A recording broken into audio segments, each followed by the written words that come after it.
All right, welcome back to the shop. Today's gonna be a quick overview follow-up to the Jeep JL half door cut that I did in a previous video. I'll leave a link below to that if you wanna see exactly how I did it. But today I'm just gonna show you kind of the finished product and kind of go over some of the cost and you know what it took to get these done.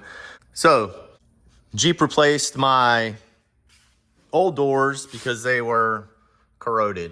They had the corrosion issue, corrosion all down the leading edges on all the doors. You can see right here around this hinge right here. So they replaced my doors and did me a solid. They let me keep the old doors.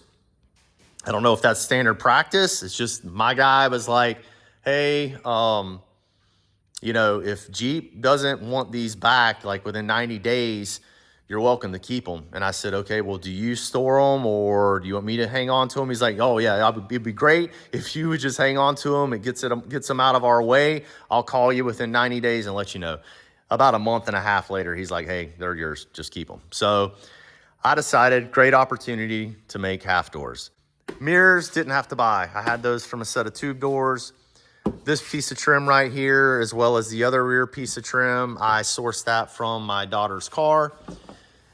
This latch right here, I didn't have to buy because I had it laying around. I'd replaced that latch out of my daughter's Jeep JK.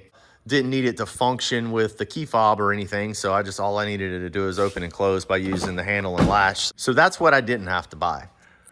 What I did have to buy was door panels. So obviously Jeep took everything off my old doors and put them on my new doors.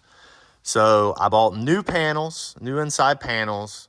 Found a good deal on eBay, a wrecked Gladiator. Those cost me about $500. So I put those on my brand new doors. So now my doors look great. I got, you know, no stretched out nets or anything. Then I took the old panels and I put them on the half doors. And I just cut the old sagging net out. I never used them anyway. And then, yeah, just chopped them. Capped them off with some aluminum. Didn't have to buy the aluminum. I had the aluminum laying around. I had the rivets, but I didn't have these door seals for the front. Again, I sourced these from my daughter's Honda Civic. I just replaced them a couple weeks ago. I'd actually started working on the doors before I had to replace these on her car. And I was like, I think I can make those work. And yep, chopped them down, kind of curved them off the best I could. And they look good enough. The front ones, on the other hand, this curve, I just couldn't, you know, it's kind of hard to bend something when it's not just a flat piece, right? So I tried to cut and make it look right, and it didn't look good. So I sourced these. I actually bought these from Mopar. They were $80 for the pair for both of the front doors. This section right here is a piece from my daughter's Civic as well, because this bottom seal comes without the sides. So it basically, you put those in first and this caps them. So this piece right here is just a part that I cut out and kind of made fit in there. You can actually see a little glue oozing out right there. But anyway, these are just stuck in there like they're, you know, from factory. This I glued in there just so it doesn't fall out because it's only a little section that's capped by that. Door handles. Door handles cost me about $40 to $50 a piece. I bought kind of one at a time. Well, actually, I bought this one. I did this door. If you go back and look at my video, I did this door to make sure I could make this look good enough and work. And then I went ahead and bought all the others. But so I got these. They ranged because I got them off eBay. I bought them for anywhere from 40 to 50 bucks a piece. So I ended up spending probably an average of about 180 on those. I got 50 bucks in these Chinese hinges that work great. Again, I didn't have to buy. This latch came out on my daughter's JK. The other three, I decided to use JK latches as well because it worked and they were cheaper than the JLs. The limiting straps were about 10 bucks. I think it was 10 bucks for a pair. Anyway, it was right around 10 to 15 bucks probably for all four. And then I actually ordered these brackets here for the limiting strap and they never came in. Still waiting on them. So I just went ahead and fabbed up, you know, welded up one, actually a pair for each side, out of some scrap metal I had laying around. If you go back and look at my previous video, I show you how I connect everything inside. Obviously, I'm not using the inner panel where, you know, the window motor and all that stuff would be attached to, and that cable runs through it and down to like a bar that pulls on the latch. I just basically used a piece of steel wire that I welded a pin in to slide into the latch here. And then I connected it down here with a butt connector to the actual latch actuator. So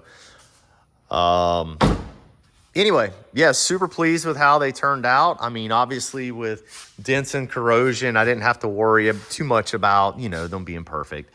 But capped them off with aluminum and rivets and seam sealer. And yeah, that's about it. I guess I kind of covered all the costs, but if you add up everything, I've got right around 800 bucks in these. I understand that you guys, if you have to source the doors, it's going to be a little more.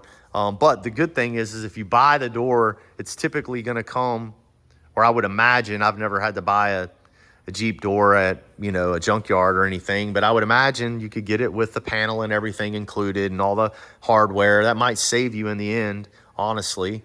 But either way, it's going to be cheaper than the $3,000 to $4,000 that you know, that's what I'm seeing anyway on Marketplace for the half door.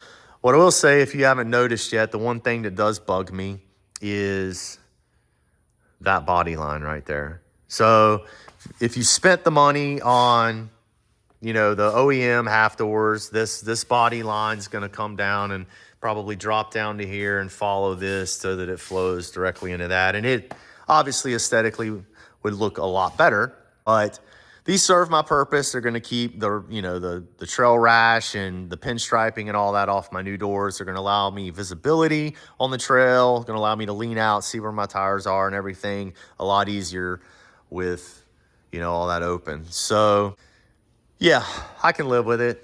It's the only other way to make that work is if I would have, you know, come down and chop this down. What happens is on these, you lose a lot of the structural, you know, integrity from the inside. And then obviously these panels wouldn't have worked. And I would have definitely had to fabricate something out of fiberglass, or, you know, if I wanted to get fancy carbon fiber. And I just didn't want to invest the time in doing that. So took the easy route. I think they're good enough. If you guys have any questions or comments, please let me know. As always, please like, subscribe, and share, and I'll see you next time.